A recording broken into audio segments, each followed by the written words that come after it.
the one thing I regret is never being there for Kurt. Like, never. No Christmas, no Easter, no nothing. He had all the presents. I could give him all the things of the world, like items of the world. But the one most important thing, like when we were talking that other day, the one thing that he really wanted was his father to be home. Until right now, this very moment, contractors have always been on their own, not as tradespeople, but being alone and knowing how to take their business to the next level. They call us working class, they call us blue collar. They say that we don't have the smarts to become the business owner that we're meant to be. That is such bullshit. You have the ability. You're more than any of that. The question really is, where do you get the insights that you need specific to contracting to systemize your business so you can get your profits to pay for your freedom? I'm Andrew Houston. I'm going to show you how to make more profits, how to get more control, how to get more freedom in the simplest, quickest way possible without any of that bullshit. Welcome to the No Bullshit Podcast for Contractors. Listen up, level up, and if you learn something, like the video, subscribe to the channel, change your business, change your life.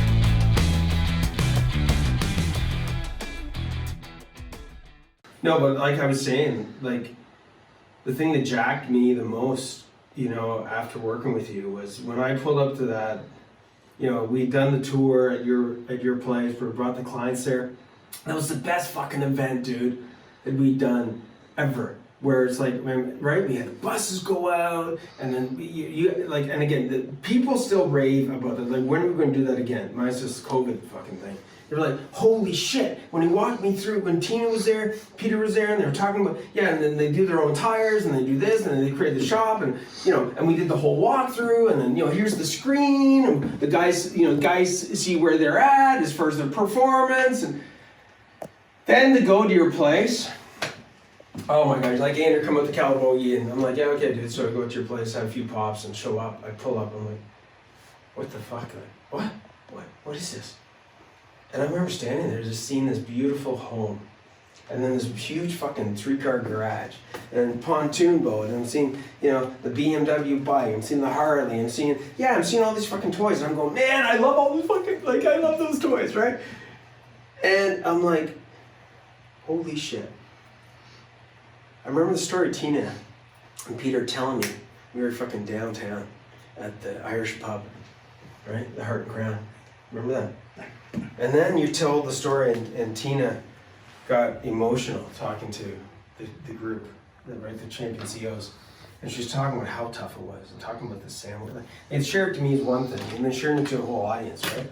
And you see so many people in that audience are like emotionally connected, going, oh, that's us right now. Oh my God, but that was us last month, or that was us like a year ago, or whatever, right?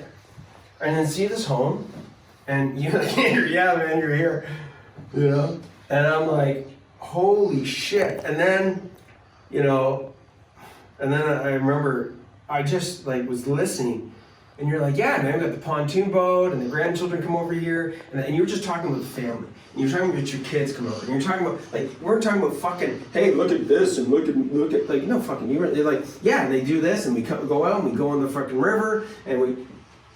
Yeah, exactly. I mean, for me, the beauty of being part of this family is being able to, grow as an individual, being able to grow the company.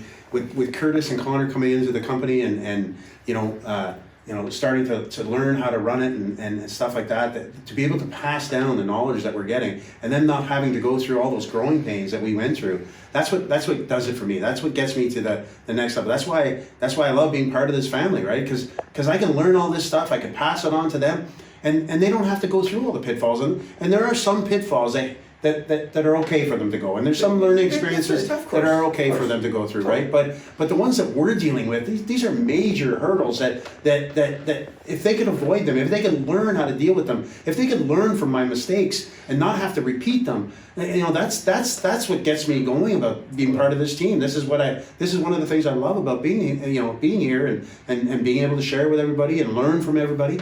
You're all about now giving back, right? You're like, how can I give back? Because the more you're giving back, and I think that's one of those levels, right? It's hard to give back. Let's face it, right? when you're starting out on this journey at, at PFC, the Champion CO group, and you're in the hole, man, and you're like, and you got wounds, you're bleeding, like, and you're hurting mentally, physically, everything. Like, it's hard, man. You're beaten up, okay? But as things evolve, you start to be able to breathe. You start to fucking get stronger. You start to get, like, literally, you get your whole demeanor starts changing. Like, your whole demeanor. One of these days we got to take a picture of the demeanor of people, like, in the beginning. I remember you were like slumped and things of this nature. Like, seriously, like, you came to a thing, you're exhausted because you're exhausted. Right? Yeah. And even like you're just saying just a moment ago, you're like, it's a different experience for your sons. Oh yeah, yeah. I mean, Curtis sees his father in this light, and Connor sees his father in this light, right? And the only difference between the two is maybe 6 years, right? Maybe less than that.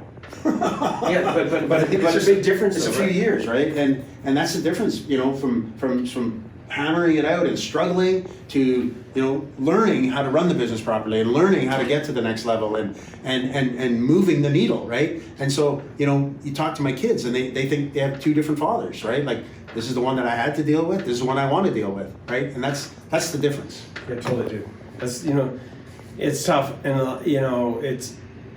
we want the best for our family. And I always preach the profits pay for freedom. It literally does if they're used the right way, right? If you look at, it's not just about making the profits.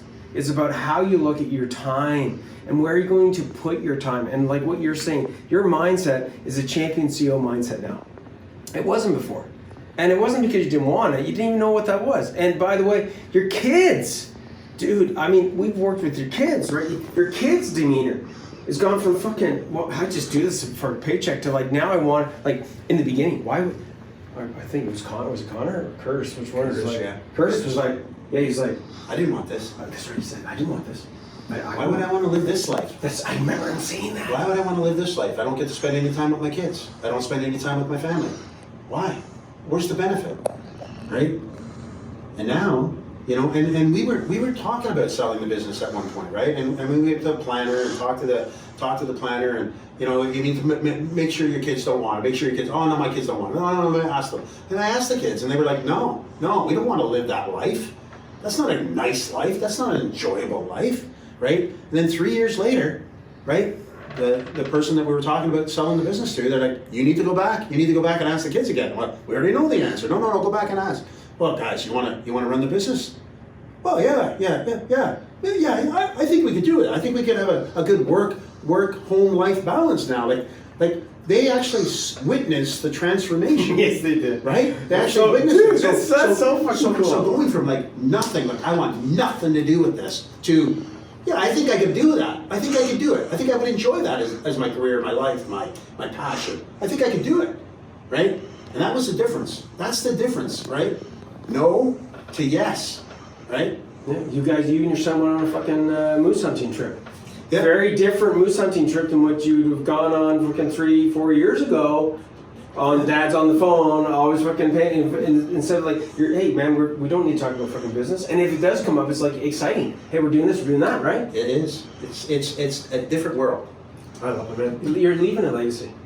And you said the other thing you mentioned was what'd you say? You're like, this is really next level shit. Like, what do you mean by that? Like, and you said, I don't think people understand. Like, you said, like, this shit is next level. But what do you mean by that? It's game changing. It's not only, I mean, you're changing your whole way of looking at life. I mean, you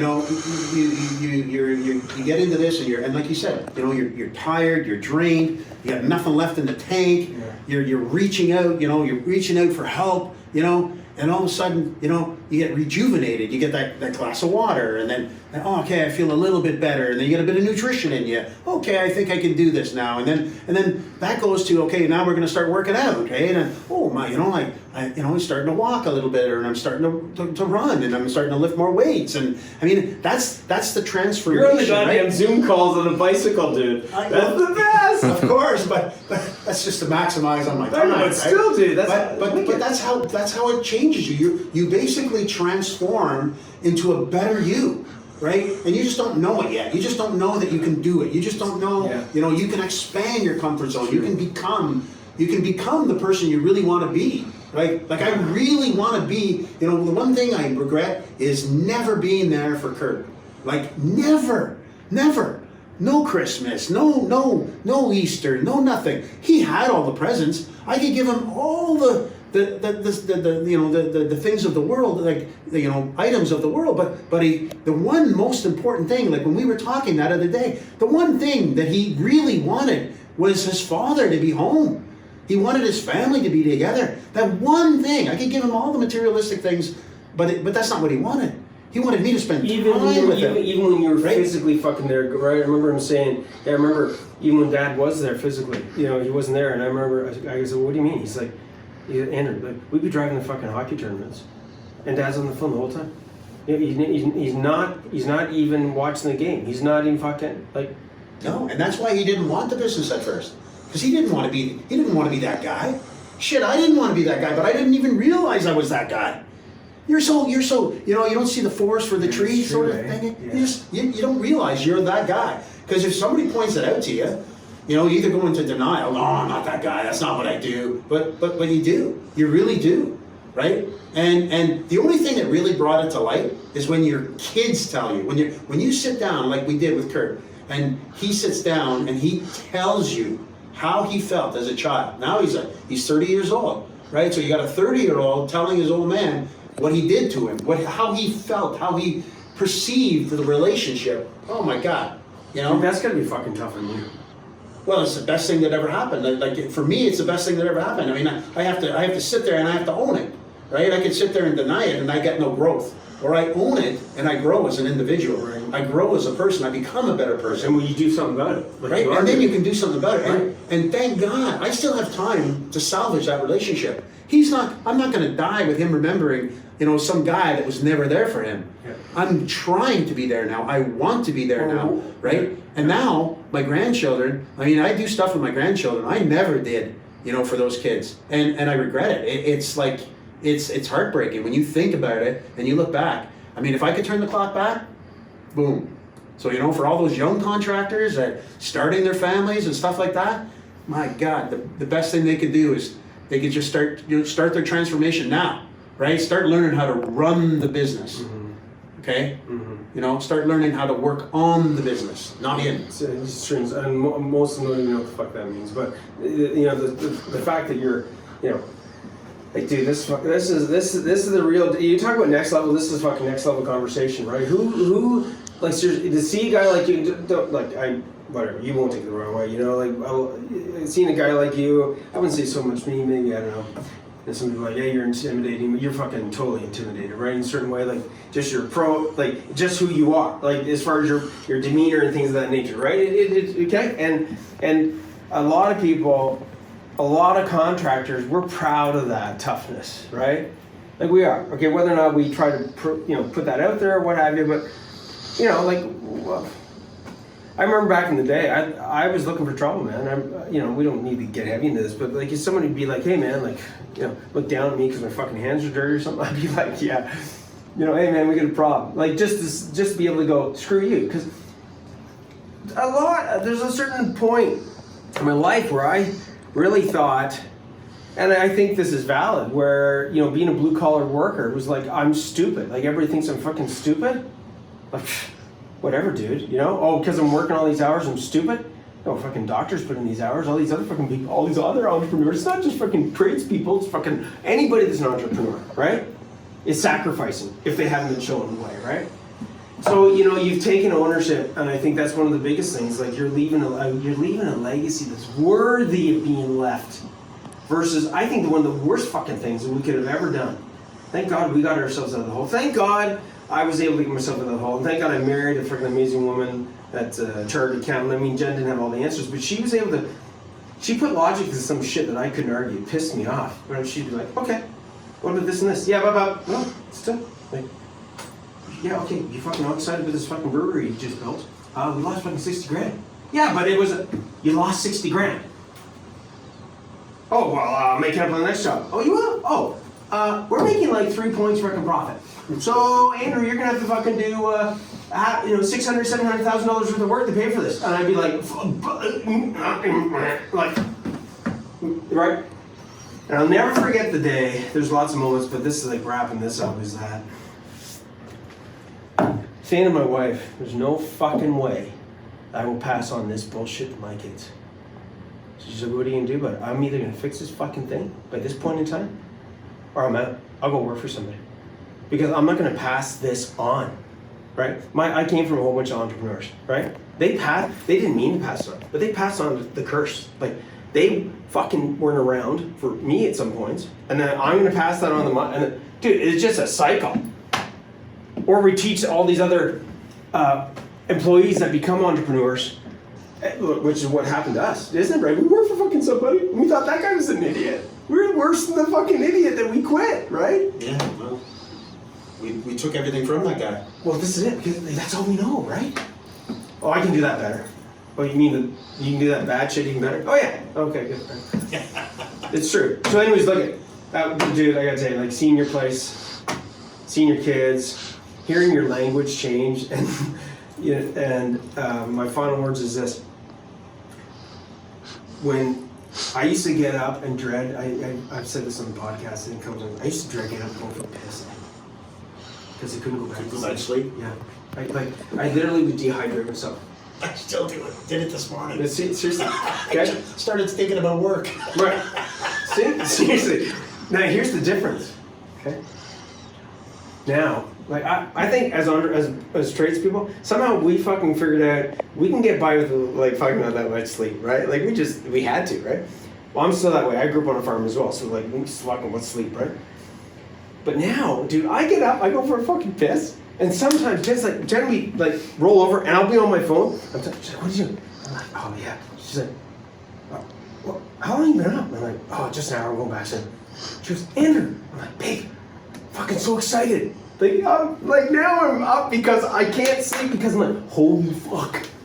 And now that I got a team that can implement it, just like you got a team, now ideas become reality versus curses, right? And you're like, oh my God, we can do this versus like, holy fuck, man. Do I got enough work for the guys? Am I gonna make payroll?